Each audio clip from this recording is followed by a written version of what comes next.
창세기 45장 1절에서 8절 말씀 보도록 하겠습니다. 요셉이 시종하는 자들 앞에서 그 정을 억제하지 못하여 소리질러 모든 사람을 자기에게서 물러가라 하고 그 형제들에게 자기를 알리니 그때에 그와 함께한 다른 사람이 없었더라. 요셉이 큰 소리로 오니 애굽 사람에게 들리며 바로의 궁중에 들리더라. 요셉이 그 형들에게 이르되 나는 요셉이라. 내 아버지께서 아직 살아계시나이까. 형들이 그 앞에서 놀라서 대답하지 못하더라. 요셉이 형들에게 이르되 내게로 가까이 오소서. 그들이 가까이 가니 이르되 나는 당신들의 아우 요셉이니 당신들이 애굽의 판자라. 당신들이 나를 이곳에 팔았다고 해서 근심하지 마소서. 한탄하지 마소서. 하나님이 생명을 구원하시려고 나를 당신들보다 먼저 보내셨나이다. 이 땅에 2년 동안 흉년이 들었으나 아직 5년은 밭갈이도 못하고 추수도 못할지라. 하나님이 큰 구원으로 당신들의 생명을 보존하고 당신들의 후손을 세상에 두시려고 나를 당신들보다 먼저 보내셨나니 그런즉 나를 이리로 보낸 이는 당신들이 아니요 하나님이시라 하나님이시라. 하나님이 나를 바로에게 아버지로 삼으시고 그 온 집의 주로 삼으시며 애굽 온 땅의 통치자로 삼으셨나이다. 함께 기도해요. 하나님, 모든 피조물은 제각기 자기 방법대로 하나님을 찬양하고 노래하는 것을 보았습니다. 피조세계는 성도를 집중하고 있었음을 보았습니다. 만물에도 심장이 있고 만물도 말씀이 재료가 돼서 창조되었다는 것을 알기에 말씀을 통해 만물을 다시 바라봅니다. 영월은 향한 마음을 가진 모든 피조물은 하나님의 아들들이 나타나는 것을 기대하고 탄식하고 생산해내기 위한 수고를 하고 있음을 보았사오니 이제 우리가 하나님 앞에 온전히 세움받아 피조세계가 우리를 집중해가는 한 주, 한 달, 1년 계속되는 삶 살아가도록 축복해 주시기 바랍니다. 말씀이 생각의 지로 되도록 붙들어 주시고 말씀 붙들고 살아갈 때 하나님의 놀라운 은혜가 듣지 못하는 가청 주파수를 듣는 자들 더 많아지도록 은혜 베풀어 주시옵소서. 그리스도 예수님 이름으로 기도드립니다.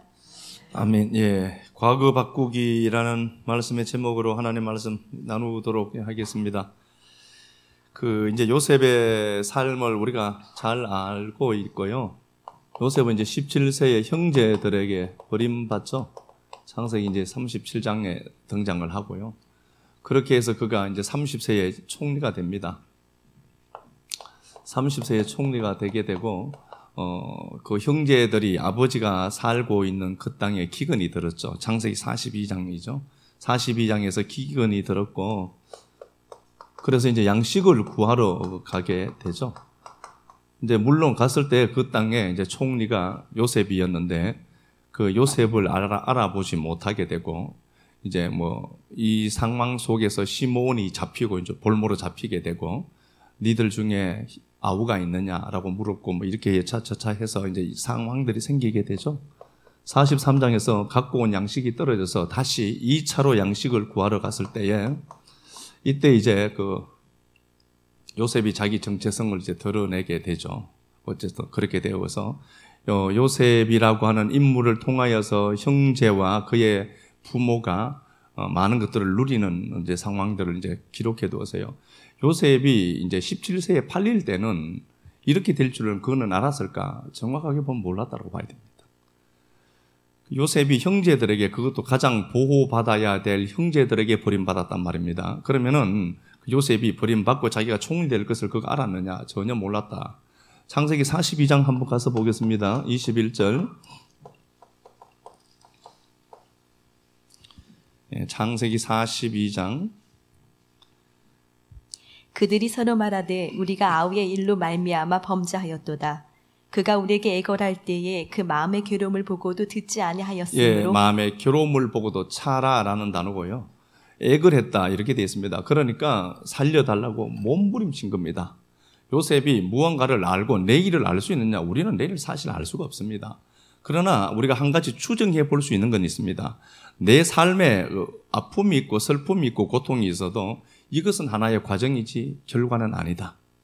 그리고 하나님이 나를 마침내는 당신이 목적하는 그곳에 세우게 되어 있습니다. 가는 가운데의 삶은 평탄치 않을 수 있다는 거죠. 요셉도 정확하게 몰랐습니다. 그러니까 그가 형제들에게 자기를 죽이려고 덤벼드는 그 형제들에게 살려달라고 몸부림쳤다는 겁니다. 몰랐다는 겁니다. 몰랐지만 그럼에도 불구하고 우리가 이제 믿음으로 한 발짝 한 발짝 가는 겁니다. 믿음으로 한 발짝 한 발짝 가게 되고 결국은 그랬던 그가 오늘 이게 45장에서는 양식 주는 자로 이제 바뀌어 있습니다. 양식 주는 자로 바뀌어 있어요. 그러니까 전혀 생각하지 못했던 그림이 하나 딱 그려진 겁니다. 근데 요셉이 이제 45장에서 그러죠. 그가 줄기차게 고백하고 있는 것은 나를 이리로 보낸 것은 당신들이 아니라 하나님이다. 이렇게 되어 있습니다. 이렇게 요셉이 지금 수동적인 삶을 살았어요. 형제들에게 밀렸고 자기가 능동적으로 대처한 게 전혀 없습니다. 그는 발에 착고가 채였고 쇠사슬에 매였고 죄인의 신분으로 이집트 땅에 들어갔고 이집트 땅에 들어가서 보디발의 아내 줄라이카의 누명으로 인하여서 그는 옥살이도 하게 되고 그러니까 그가 능동적인 삶을 주체로서 살 수 있는 게 전혀 없었습니다. 그럼에도 불구하고 그는 늘 밀려다녔습니다. 그래서 성도의 삶이 밀려다니는데 밀려다니지만 여러분 알아야 될 것은 그 밀리게 하는 건 하나님이십니다. 그래서 시편 105편에 이렇게 되어 있어요.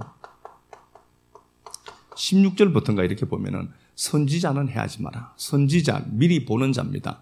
지금 현재 상황이 아무래도 결과를 보는 거예요. 미리 당겨서 보는 겁니다. 지금의 나로 나를 재단하시면 절대로 안 돼요. 지금의 내 꼬라지 보니까 이래. 이건 진짜 밥통들이 하는 짓입니다. 지금 나로 나를 재단하고 현상으로 나를 재단하면 안 되고 회복된 걸 주님이 말씀을 하시는 거죠. 그걸로 지금의 나를 재단해야 돼요.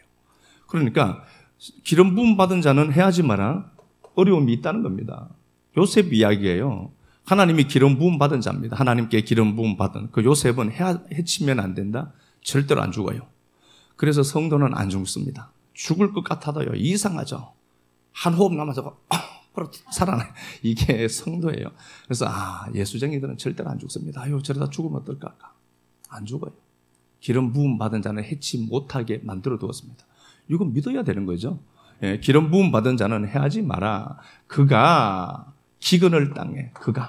하나님이 기근을 일으켰다. 그러니까 기근이라는 상황이 생겨서요. 내 인생에 기근을 만났습니다. 예, 그것도 하나님의 섭리와 주권 속에 있다. 예, 기근을 만나게 했고 그가 한 사람을 앞서 보냈다. 누가? 하나님이 그가 한 사람을 보냈다. 요셉을 보냈다는 겁니다. 사람들에 의해서 밀려가고 사람들의 섭리, 사람들의 힘에 의해서 힘의 논리에 따라서 요셉은 갔다. 분명한 건 팩트는. 그런데 그 배후에는 하나님의 힘이 작용하고 있었다. 이렇게 되어 있죠. 그가 한 사람을 앞서 보냈고 그가 가는 길이 요셉이 가는 길이 착고에 매이고 쇠사슬에 매여서 갔다는 겁니다. 쇠사슬에 매여 갔더라. 과정은 고통스러웠다. 얘도. 과정은 고통스러웠다. 그래서 이 과정이 있어요. 걸어가는 이 과정들이 있거든요. 그 과정들은 얘가 굉장히 고통스러웠어. 하나님이 아시죠? 그런데 그 고통 때문에 죽을 것 같죠? 절대로 안 죽어요. 그래서 예수 이름이 죽는다. 안 죽는 줄 압니다, 저는. 객기 부린 겁니다.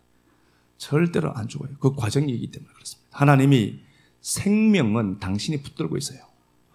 그래서 이 과정을 가는데 그가 과정을 걸을 때에 고통 가운데 있더라. 그런데 마침내 하나님은 이 과정들을 통하여서 요셉을 총리로 세우시고 양식 주는 자로 만드시는 하나님을 우리가 요셉의 삶을 통해서 만나는 겁니다. 그리고 그 요셉이 이렇게 얘기를 하죠. 나를 이곳으로 보낸 것은 당신들이 아닙니다. 당신들이 아니다. 분명한 것은 팩트는 형제들이 맞습니다. 애를 복골할 때도 형 나 좀 살려줘.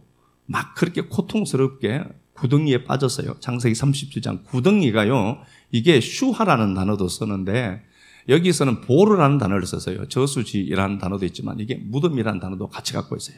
그러니까 요셉을 무덤 속에 집어넣은 거예요. 형제들이 많은데 형제들이 요셉을 죽여버렸다라고 보는 게 맞아요. 그런데 살려달라고 그가 고통스럽게 울부짖는데 눈빛 한 번 주지 않았다. 이렇게 얘기를 하고 있죠. 자, 45장 가서 한번 보겠습니다. 5절에 보니까 이제 만났어요.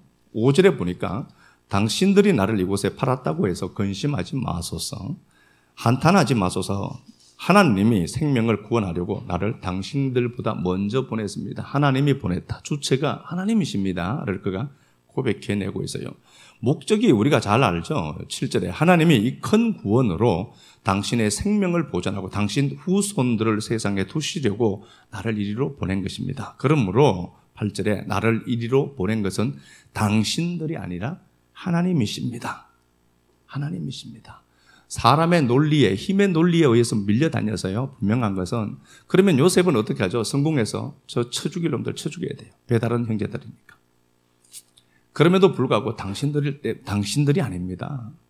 내가 비록 밀려다녔지만 그 일을 기획하신 분은 하나님이십니다. 그 얘기를 하죠. 자, 50장 가서 한번 보겠습니다.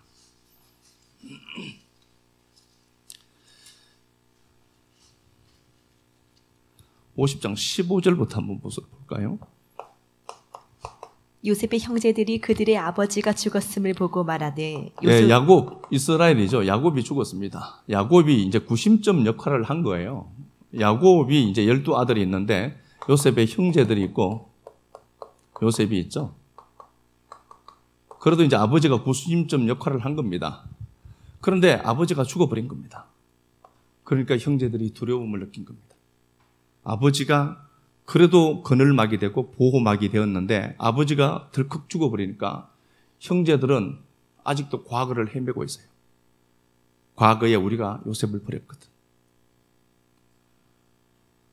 그래서 요셉이 혹시 우리를 미워하여 15절이죠.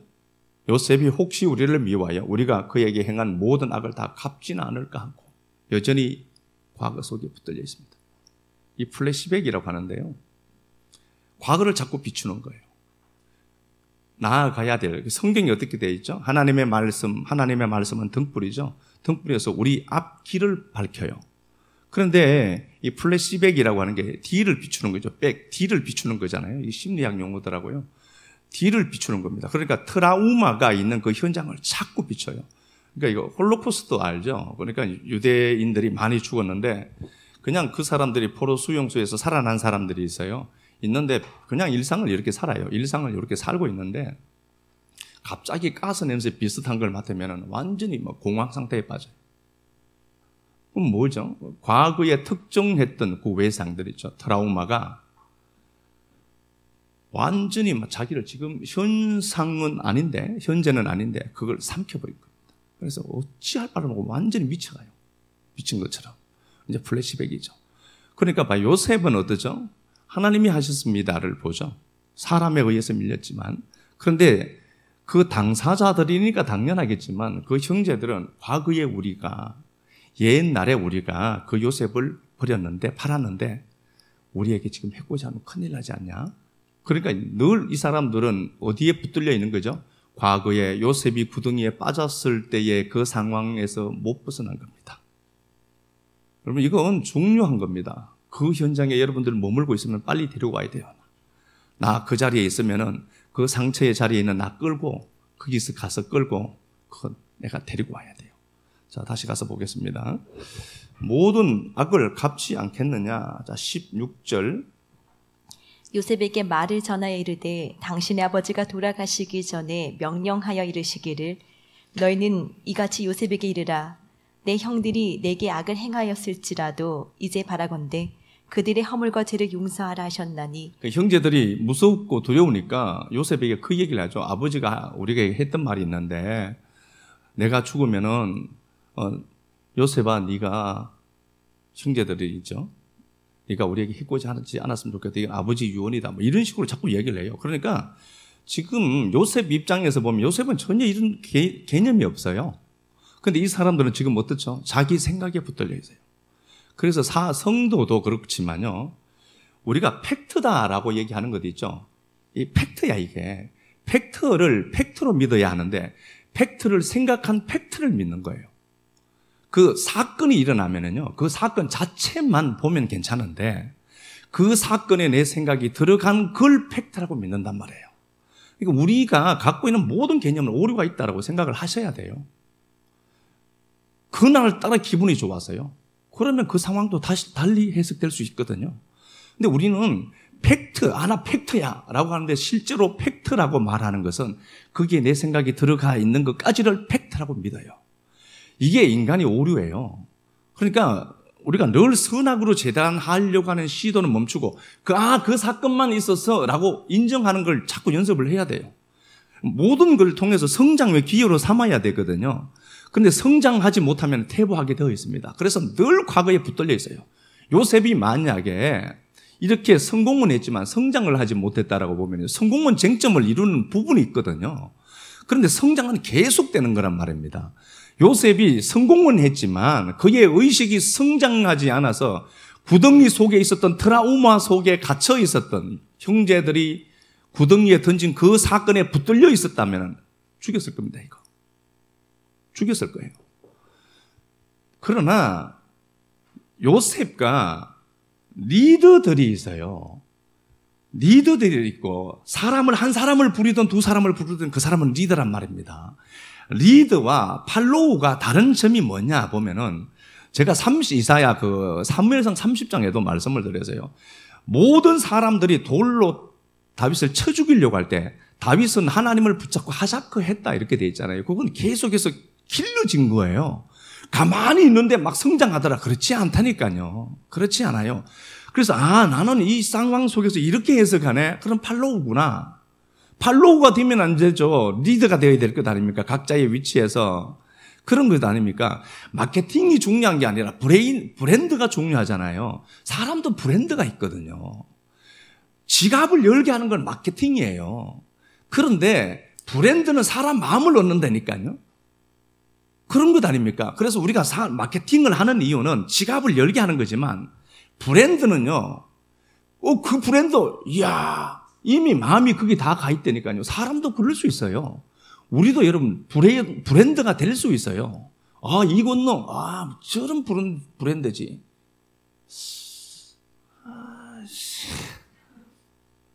이거는 브랜드 개판이지. 사람이 브랜드예요. 이미 다른 거예요. 상황이 똑같지만 내가 얼마짜리인지 잘 한번 들여다보라니까요. 요셉은요, 과거를 지향하지는 않아요. 과거 지금 어떻게 하겠습니까? 근데 요셉의 형제들은 늘 그 구덩이에 던진 요셉에게 붙들려 있어요. 트라우마라고 하죠. 거기에 붙들려 있으니까 너무 두려운 거예요. 요셉은 지금 죽일 생각이 전혀 없습니다. 그런데 이 사람들은 이미 생각 속에 붙들려 있는 겁니다. 이 생각이 그래서요. 생각이 올라오면은 여러분들은 자꾸 그렇게 의식을 가져야 됩니다. 생각을 보고 있는 게 나다라고 생각해야 돼요. 의식이 나예요. 생각이 일어났는데 그 생각을 나라고 생각하거든요. 밥통들은. 아니 저도 말은 이렇게 쉽게 하지만요. 힘들어요. 그래서 지금 저도 부지런히 성장하려고 몸부림치고 있는 중입니다. ING예요. 그런데 생각이 올라온다. 생각이 내가 아니고요. 생각을 지켜보고 있는 내가 있다라고 생각해야 돼요. 그렇게 해서 자꾸 이겨가고 성장해 가야 돼요. 성장해 가고 성숙해져 가야 되지. 그렇지 않고 만약에 요셉이 지금 총리가 되었다. 그의 의식은 구덩이에 던진 창세기 37장 사건 이후로 멈춰버렸어. 어린아이로. 그럼 어떻게 될 것 같아요? 죽여버립니다 이거요. 그 중에 제일 독하게 했던 너 나와. 요셉은 안 그럴 수 있지만 저는 그럴 것 같아요. 근데 여러분 그 어떤 분이 저한테 이제 그런 말씀을 해서요. 이제 말씀을 좀 나눌 기회가 있었는데 저기 좀 모친이 있는데 저는 아버지 엄마가 매일 싸웠다 그랬어요 제가. 그러니까 매일은 아닐 것 같다. 매일은 아닐 것 같다. 사실 매일 그러면 애를 넷을 어떻게 낳겠어요? 제 모친이 매일 아버지랑 싸웠으면 애 넷을 어떻게 낳겠어요? 그러네. 매일 싸운 게 아니네. 제 생각이 왜곡되어 있었던 거지. 매일 술 먹고 오는 줄 알았는데 매일로 생각했는데 매일은 아니더라고. 가만히 보니까 애를 넷이나 낳았어. 애를 넷을 낳았으면 매일은 아니겠네. 왜곡되어 있구나 내 생각이. 과거에 붙들린 생각이 있고요. 미래지향적인 삶이 있어요. 여러분 우리가 성도는 해야 될 게 그거예요. 지금까지 내 인도한 길이 엄청나게 고통스러웠어. 하지 말아야 될 일이었어. 그렇게 생각만 하지 말고 하나님의 섭리였다. 이것 통해서 나는 더 성장해 가야지로 가야 되죠. 그때 내가 그 일이 없었으면은 이건 뭐 어떡하겠다는 거예요. 그러니까 요셉의 형제들은 완전히 과거에 사로잡혀 있습니다. 자, 다시 한번 가서 보겠습니다. 17절 아버지가 허물과 죄를 용서하라 했으니까 용서하세요 라고 하죠. 18절 그의 형들이 또 친히 와서 계속 여기 붙들려 있어요. 과거에 계속 붙들려 있어요. 또 친히 와서 요셉 앞에 엎드려 이르되 우리는 당신들의 종입니다. 아버지 살아있을 때는 형제야 그러다가 지금 아버지가 없어졌거든요. 그러니까 위협을 느끼니까 딱 엎드려서 우리는 종이니까 용서해 주세요. 이 비굴해죠. 이 과거라는 게 그래요. 19절 요셉이 그들에게 이르되 두려워하지 마소서. 내가 하나님을 대신하겠습니까? 하나님이 한 거라니까요 이게 라고 얘기 또 하는 거예요. 요셉은 이 사람들을 죽일 생각이 전혀 없습니다. 고통스럽게 할 생각이 전혀 없습니다. 생각에서 이 사람들은 지금 이런 일을 만들고 있어요. 그래서 생각 이꼬르 내가 아니다. 절대로 그렇게 생각하셔야 됩니다. 생각은 내가 아니다. 당신들은 나를 해하려 하였으나 이 팩트는 맞죠? 당신들이 해하려 했다는 겁니다. 이거 하샤브 고안해냈다 이 일들을. 그런데 하나님은 그걸 선으로 바꾸었다는 거죠. 그러니 당신들은 두려워 마소서 이렇게 되어 있죠. 당신은 두려워 마소서 21절에 당신들은 두려워 마소서 내가 당신들과 당신들의 자녀를 기르리이다 하고 그들을 간곡한 말로 레브예요. 레브 마음을 다한 마음 그들의 마음을 얻었더라. 그러니까 마음과 마음이 전달되는 말들이 있어요.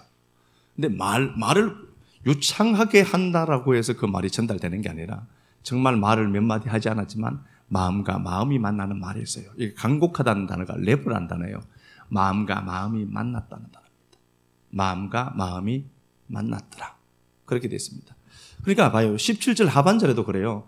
요셉이 그들이 그에게 하는 말을 들을 때 울었더라. 이 바카라는 단어인데요. 통곡했다는 소리입니다.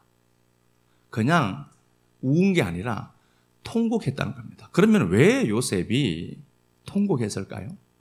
목 놓아 우는 겁니다. 막 엄청나게 한 나라의 총리가 완전히 땅에 퍼질러 앉아서 눈물 콧물 자짜내면서 우는 울음을 바카라고 하는 겁니다. 그럼 요셉은 왜 그렇게 울었을까요? 요셉은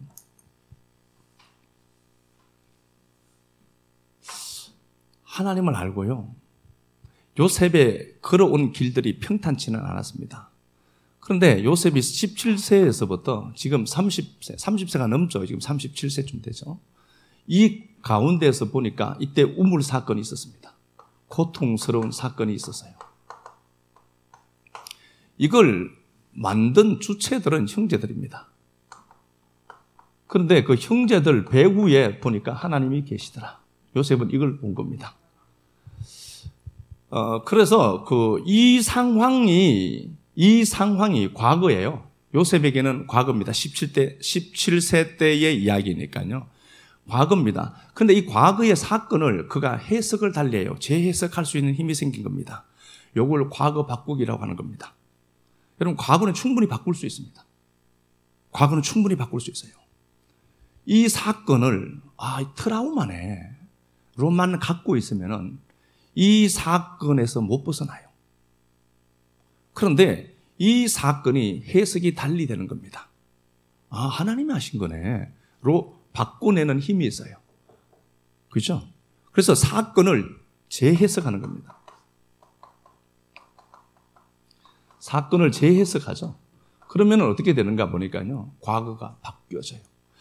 이런 거예요. 제가 보니까 어린아이가 하나 있는데 너무 갖고 싶은 게 있어요. 하영이가 뭔가가 너무 갖고 싶은 게 있어. 하영아 갖고 싶은 게 있으면 큰아빠한테 얘기해라. 하영이가 뭔가 갖고 싶은 게 있는데 엄마 아빠에게 사달라고 했어. 뭐 갖고 싶은 게 있어. 애가 너무 간절히 갖고 싶은 게 있어. 그런데 아빠 엄마한테 사달라고 했어. 엄마 사줘. 얘는 전심으로 그게 너무 좋은 거야. 사줘. 그런데 아빠 엄마가 안 사줬어. 안 돼.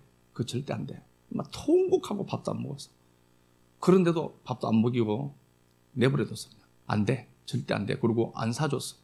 근데 얘가 이게 그때 만약에 트라우마가 됐다고 합시다. 상처가 됐어요. 상처가 돼서 하영이가 이렇게 사는데 그게 아직도 생각이 나. 그러면은 하영이가 나중에 성장해서 처녀가 되어서 시집 가고 애 엄마가 됐을 때 그때 보니까 아빠가 저때 돈 못 벌었어. 해주고는 싶은데 돈을 못 벌어서 못 해준 거구나. 그럼 상황이 재해석되죠. 내가 싫어서 안 해준 게 아니라 정말 힘들었구나, 아빠 엄마가. 그래서 저때 사주고 싶었는데 내가 어린아이가 아니라 성인이 되어서 보니까 내가 사주고 싶은데 못 사주는 상황들이 있더라는 거예요. 아빠 엄마가 사주고는 싶었는데 그때 능력이 그게 안 돼서 못 사주는구나. 그러면 상황이 재해석되죠. 그래서 제가 그 양반 말을 듣고 제가 매일 사온 건 아니다. 그런 것 같더라고요. 매일 사온 건 아니다. 매일 사왔으면 애를 어떻게 냈으려고 했어요. 매일 사온 건 아니다. 맞아. 그러다 보니까 제 나이 때의 그 양반은 얼마나 힘들었을까가 보였어요. 제 아버지. 소화자, 이자, 덕자, 만자를 쓰시는 그 양반이 내 나이 때에 애 넷을 키우고 할아버지 노름에서 땅 다 팔고 막 그러더라고요. 저희 모친이 잘 알죠. 땅도 많고 그랬는데 할아버지가 노름에서 많이 날렸더라고요. 그러다 보니까 땅 찾기, 조상 땅 찾기 하는 게 있었는데 땅이 좀 많이 나왔어요. 나왔는데 보니까 그게 노름으로 팔아먹었더라고요. 팔아먹은 땅인데 이전을 안 했는데 동네에서 이전이 안 되어서요. 그게 이제 우리 할아버지 이름으로 된 게 있더라고요. 그런데 그거 이제 안 되겠더라고요. 사줘보려고 했는데 안 되더라고요. 노름에서 날린 거라더라고요. 그랬는데 그 양반이 그때는 얼마나 힘들었을까가 이제 어렴풋이 보여요. 돈 없고 그러니까 저렇게 술로 살았구나. 용서는 안 되는데 이해는 돼요. 그래서 이게 과거라고 하는 게 상황이 있는데 바꿀 수 없어요. 그걸 내가 해석을 다시 재해석을 하니까 그때 내 나이 때 그녀인 그 엄마는 어떻게 살았을까? 그거죠. 그러니까 이게 막 가슴이 좀 먹먹해져 오더라고요. 근데 제가 이제 마음에 대해서 좀 이렇게 제가 고민도 하고 그러는데 길수성도가 갑자기 진짜 생각이 많이 났었어요. 우리 전 집사님이 찾아오셨을 때 제가 얘기를 좀 했는데요. 너무 보고 싶은 거예요. 제가 해마다 봄이 되면은 금낭강화가 올라오면 길수 생각이 많이 나요. 그래서 이제 있는데 이 양반이 술만 먹고 오면은 독한 말을 많이 했어요. 독한 말을 누구를 비난하고 죽일 새끼 뭐 이러면서 막 얘기하죠. 그리고 막 거친 말을 막 아주 거친 말을 많이 썼어요. 제가 그런 얘기를 했습니다. 제가 목사니까요. 그러지 마라. 그런 말 하는 게 아니다. 교회에서는. 제가 답을 얘기했었어요. 제가 참 잘못했었어요.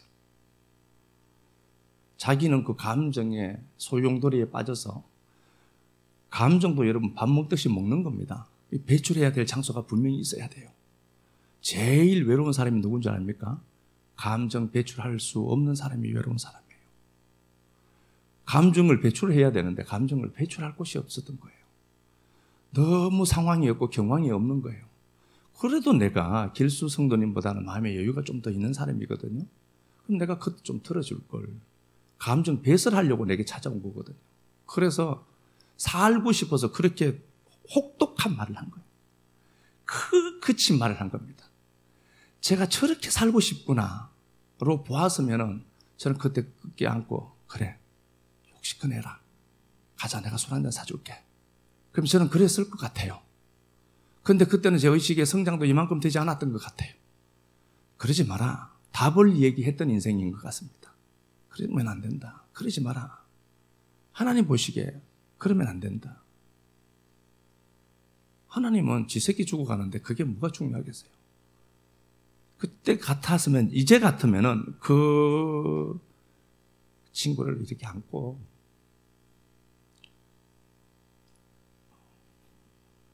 정말 그럴 수 있을 것 같아요. 제가 그래서 이제 그 길수 성도가 앞에 살아있다고 생각하고 미안하다. 정말 미안하다. 내가 그거밖에 안 됐다. 내 깜이 그거밖에 안 돼서 그랬으니까 좀 용서해달라고. 그랬거든요. 좀 뭐 마음이 아픈 일이 좀 있었어요. 그래서 그랬는데 그 상황이 다시 해석되더라고요. 그래서 그런 것 같아요. 우리가 마음의 여유가 좀 더 있으면요. 누군가가 와서 막 비난을 하잖아요. 비난은 완곡한 형태의, 왜곡된 형태의, 완곡한 형태의 부탁입니다. 저 사람 저런 독한 말 한다. 아니면 나한테 신경 좀 써줘라는 절규라고 들으셔야 돼요. 그리고 그 사람 옆에 가서 기꺼이 내가 감정 배설할 수 있도록 그 자리에서 내가 비닐봉투 하나 들고 그래 토해. 내가 다 채워줄게 토해. 받아줬으면 좋겠어요. 정말 그걸 해줄 수 있는 게 용기인 것 같아요. 저는 그걸 너무 몰랐거든요. 그걸 제가 지금 그때 이 마음을 그때 알았었다면은 저는 같이 가서 술 한잔 했을 겁니다. 하나님 보시기에 뭐가 선할까? 근데 그런 것 같아요. 과거 바꾸기라고 하는 게요. 그 의식이 성장해야만 이게 가능한 일이니까 그래요. 나 그때 엄마가 내게 왜 그랬어? 아니죠. 그때 엄마는 그럴 수밖에 없었던 일이 있었어요. 성장해서 보니까 다 해주고 싶지 부모가. 그런데 못 해주는 상황이 있더라는 거죠.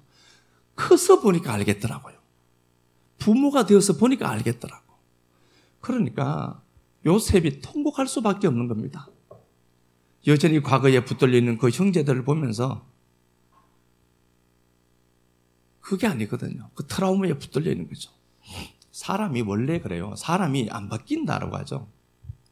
안 바뀐다. 뭐 맞기도 하죠. 사람은 잘 안 바뀌는 게 맞아요. 뇌 구조 때문에 그렇습니다. 이 사람이 그래요. 제가 다 잘 아는 건 아닙니다. 1층이 이제 뇌관이라고 하죠. 파충류뇌라고 해요. 생존에 관한 겁니다. 생존에 관한 거. 2층이 있습니다. 머리가 이제 3층으로 되어 있어요. 여기에 뇌관에 이제 아몬드 같은 아미그달라가 있고요. 요 편도체입니다. 이제 2층은 포유류뇌라고 해요. 포유류. 3층이 있어요. 이건 이제 사람 뇌라고 합니다. 이성이 작동하는 뇌예요. 이성이 작동하는 뇌인데요. 사람이 이제 어떤 상황이나 사건을 딱 만나잖아요. 그러면은 우리 위험 감지하는, 제가 책을 읽는데 감정 수업인가 그런 책이에요. 책 참 좋더라고요. 한번 사서 봤으면 좋겠어요, 다. 사람을 좀 알아가기도 해야 될 것 같아요. 근데 뉴로셉션이라는 게 있어요. 이제 위험을 감지하는 경보기예요. 위험이 딱 발생해요. 그러면 뉴로셉션이 딱 캡처를 해요. 그래서 편도체에 명령을 합니다. 위험, 불났다.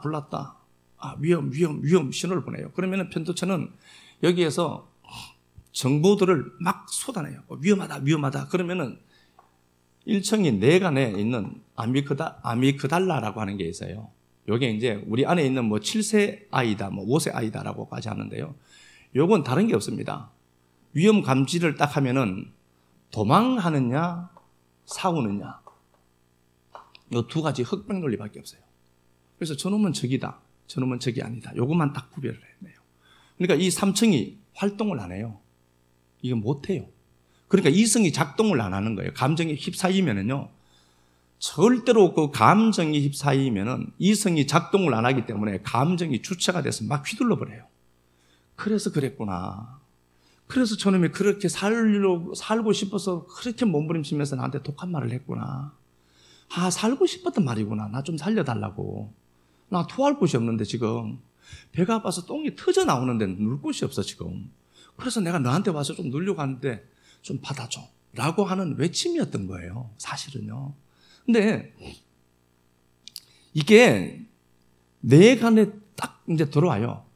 아미그달라가 위험 신호를 딱 감지하면은 흑백 논리밖에 없어요. 이때는 흑백 논리밖에 없습니다. 그리고 중간 지대가 있죠. 별일 없이 그냥 산 거예요. 그냥 중간 지대가 있어요.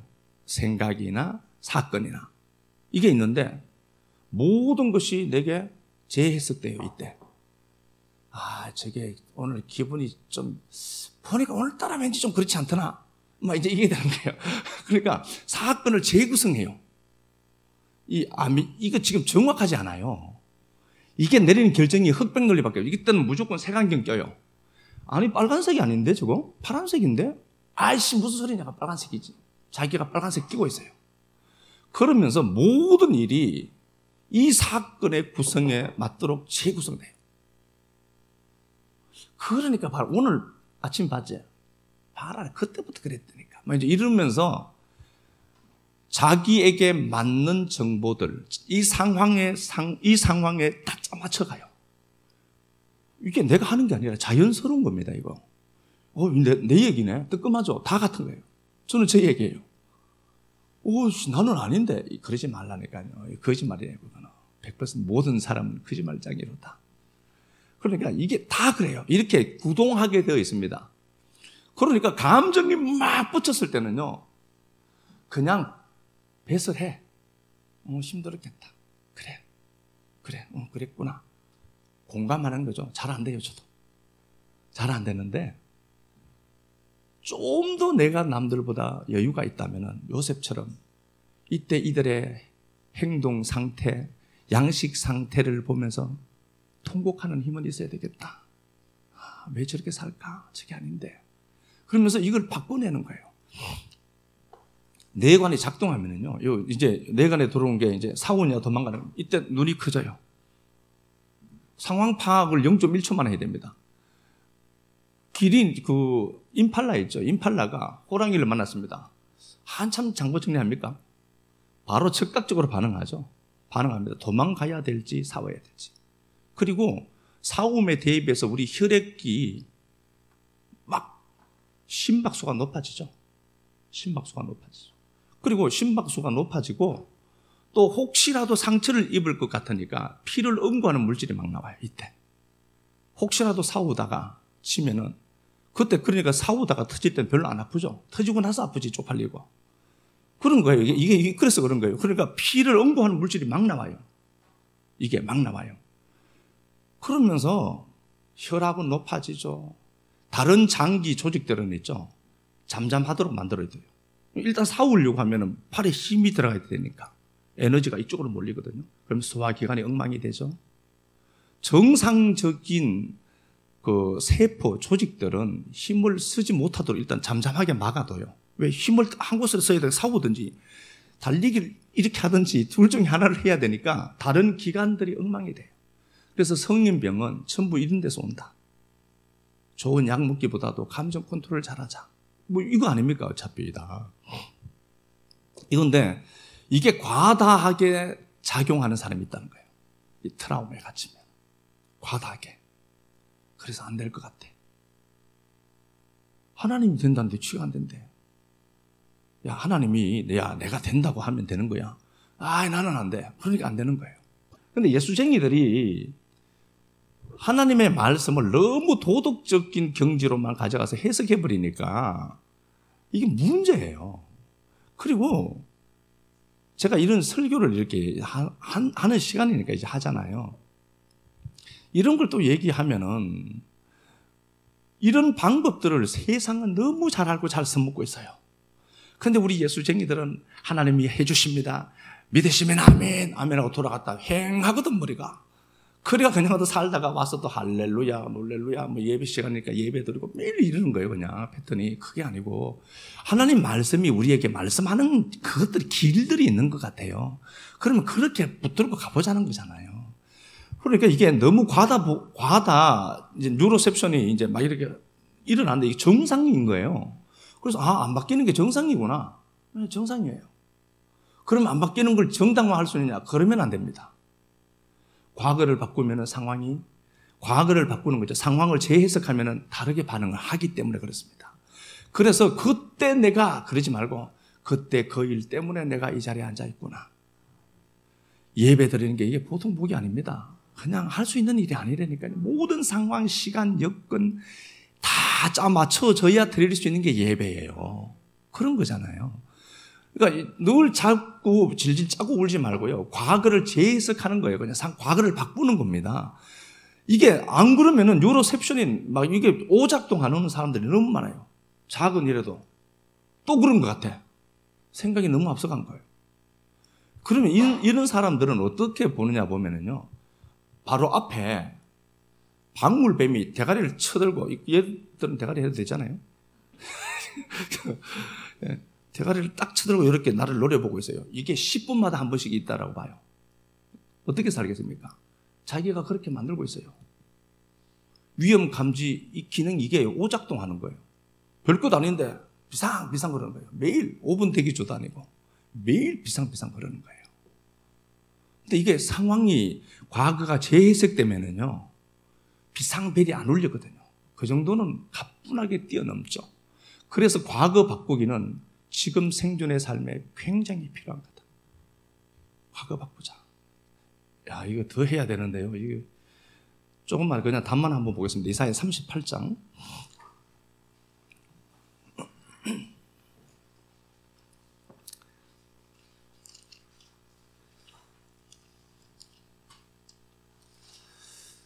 예, 이사야 38장입니다. 이사야 38장의 배경은요,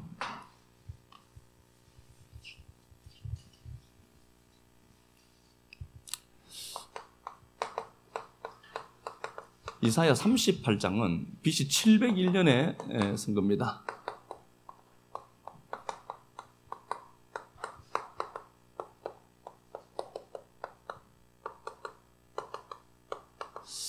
예, 이사야 38장은요, 히스기야가 병들었을 때 지은 시입니다.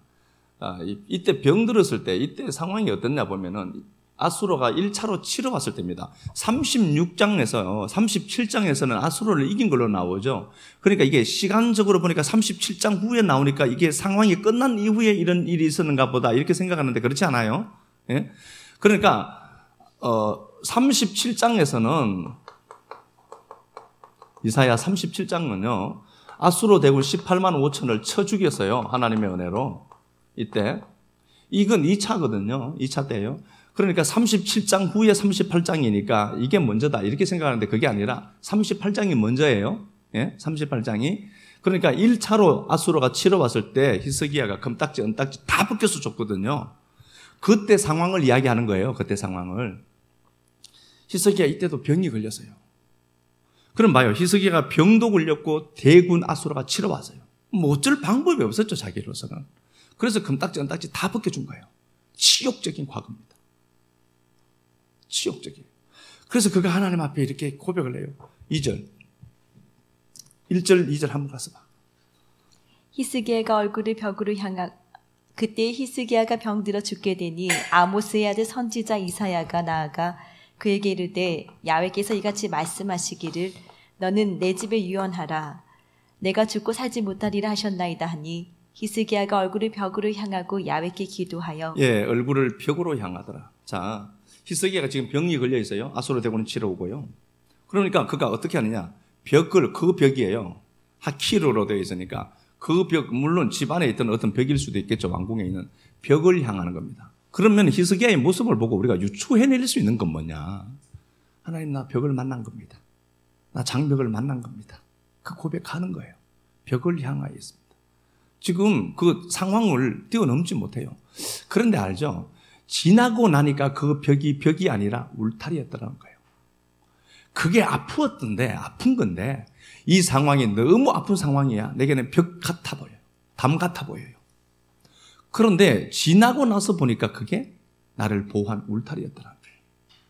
벽을 향하여서 하나님 앞에 눈물 흘리고 있으면서 하나님 도와달라고 얘기해요. 이때 생명을 15년 연장받습니다. 연장받는데 표를 하나님이 주세요. 자, 가서 한번 보겠습니다. 몇 장 그랬죠? 38장 보고 있죠? 8절 가서 한번 6절부터 한번 가서 봅시다. 너와 이 성을 아수르 왕의 손에서 건져내겠고 내가 또 이 성을 보호하리라. 이는 야훼께로 말미암는 너를 위한 징조이니 곧 야훼께서 하신 말씀을 그가 이루신다는 증거이니라. 보라, 아하스의 해시계에 나아갔던 해 그림자를 뒤로. 예, 그 해 그림자가 나와요. 해 그림자를 몇 도? 10도. 예, 뒤로 10도를 물리죠. 앞으로 간 그 해가 있어요. 해 그림자가 있는데 앞으로 10도 갔어요. 10도는 40분이거든요.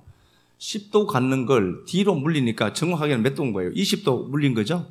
앞으로 10도 간 걸 뒤로 물렸으니까 20도를 물린 겁니다. 그러니까 40분을 물린 거예요. 10도가 20분이니까 사메시 첼이라는 단어예요. 근데 이 첼이라는 단어가 그림자라는 단어인데요. 이게 보호하다 라는 단어도 갖고 있어요.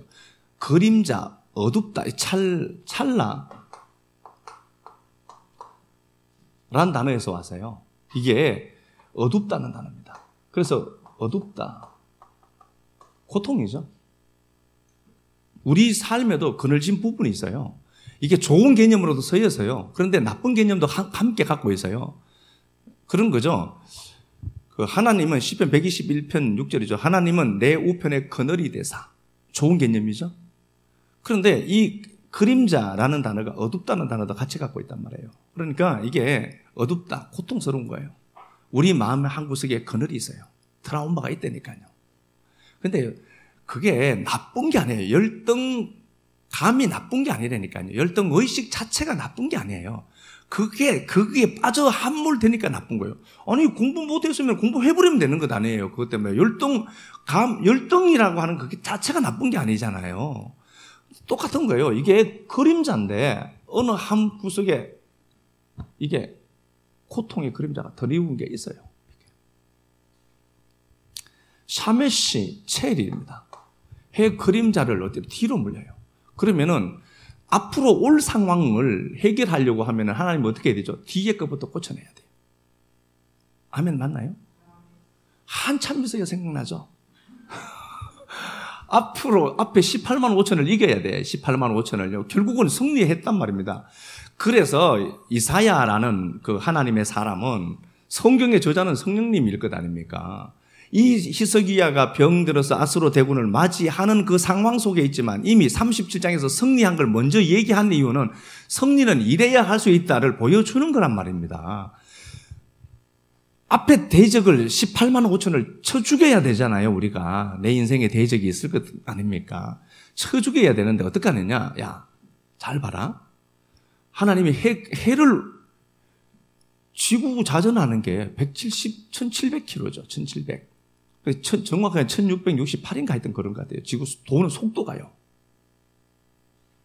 근데 이건 지금 멈춰버리면 어떻게 돼요? 이거 아작나요.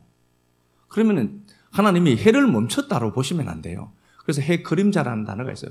그림자를 하나님이 그냥 물리신 거예요. 물리신 거. 어떻게 물린지 저도 몰라요. 저는 하나님이 아니어서. 어떻게 물렸는데 전 모릅니다. 어쨌든 그림자를 물렸습니다. 이게 상처라니까요. 첼이라는 그림자가 어두운 게 그걸 뒤로 확 끌어당겨서 밀어버린 거예요. 야, 여기서부터 다시 시작하자. 다시 시작하자. 우리 안에 상처가 있어요. 상처의 현장으로 여러분 들어가셔야 돼요. 회피하시면 안 돼요. 들어가서 상황을 다시 재해석하고 나와야 됩니다. 아, 나쁜 게 아니구나. 좋은 거구나. 아, 이게 좋은 거구나. 상황을 재구성하는 겁니다. 아, 좋은 거네, 이거. 앞으로 가보면 좋은 거 맞겠지. 좋은 거구나, 이게. 이게 나쁜 게 아니라 좋은 거구나. 상황을 재해석하고 나서 히스기야가 나요. 그리고 18만 5천을 멋있게 한 방에 우하게 때려 눕힙니다. 여러분들에게 이 첼이라고 하는 그림자, 어두움, 상처들, 트라우마들, 외상 있을 겁니다.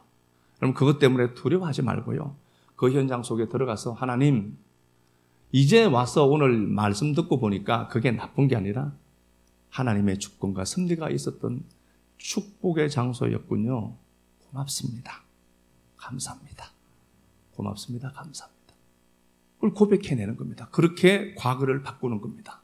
과거를 바꾸면은 우리 앞에 펼쳐진 새로운 세계는 우리를 향해서 손살같이 달려올 것이고 그 위에 서 있는 우리들을 보고 이야, 저 교회가 뭔가가 되는 교회구나. 그래서 사람들이 몰려오지. 어제나 오늘이나 변함없는 교회들아. 그러면 저도 아프고 우리 식구들도 아프니까 오늘 말씀 잘 듣고 내 것으로 치사해서 가져가서 이 말씀 따라 움직여가는 우리들 됐으면 좋겠습니다. 형제들에게 배신당하고 버림받고 죽음의 위협을 느꼈지만 그 모든 일들을 겪고 난 이후에 당신은 아무것도 알 수가 없었고 고통스러워서 애걸복걸하며 살았지만 총리가 되어서 보니까 하나님의 섭리였음을, 주권이었음을 고백하고 그는 과거를 바꿔가고 있었습니다. 사랑하는 주님, 우리 믿음의 식구들 지금까지 걸어오는 길들 가운데에 고통들이 있고 눈물이 나는 현장이 있을 수 있습니다. 그러나 오늘 이 말씀 듣고 그 상황들이 재해석되는 은혜 있도록 성령님 꼭 역사해 주옵소서. 그리하여 그 아픔이 아픔이 아니라 그 아픔이 행복이 되고 그 고통이 감사로 바뀌는 은혜 있도록 축복해 주시기를 원합니다. 사랑하는 주님, 그리하여 하나님이 우리를 통하여서 마음껏 일할 수 있도록 주의 성령께서 우리를 통하여서 회복할 수 있도록 회복을 노래할 수 있도록 축복해 주옵소서. 사랑하는 주님 고맙습니다. 이제는 이 창이 우리에게 또 하나 배양이 되어서 우리 마음 안에 이 창이 하나 열리고 누군가가 혹독한 말로 비난을 할 때 가서 끌어안을 수 있는 용기가 우리에게 있도록 배설의 장소가 우리가 될 수 있는 넉넉한 은혜가 여유가 있도록 하나님 축복해 주옵소서. 그냥 하나님 말씀 끌어안고 그냥 걸어갑니다. 뒤를 비추는 것이 아니라 말씀에 등불 들고 앞을 보고 걸어가는 자들 많아지도록 은혜 베풀어 주셔서 하나님 말씀이 지금도 역사하신다라고 고백하는 식구들 더 풍성해지도록 축복하옵소서. 주님 앞에 드린 시간들, 또 물질들, 섬김들, 헌신들 많이 있습니다. 꼭 주님이 이 역사 속에서도 갚으시고 채우시는 하나님의 역사가 풍성하게 하옵소서. 사실은 그리스도 예수님 이름 받들어 감사하며 축복하고 기도드리옵나이다. 아멘.